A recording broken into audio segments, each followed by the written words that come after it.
حضور اکرم صلی اللہ علیہ وآلہ وسلم نے وحی کے رک جانے کے زمانے کے حالات بیان فرماتے ہوئے کہا کہ ایک روز میں چلا جا رہا تھا کہ اچانک میں نے آسمان کی طرف ایک آواز سنی اور میں نے اپنا سر آسمان کی طرف اٹھایا۔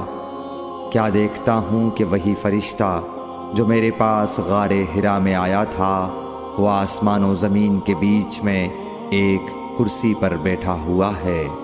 میں اس سے ڈر گیا اور گھر آنے پر میں نے پھر کمبل اوڑھنے کی خواہش ظاہر کی۔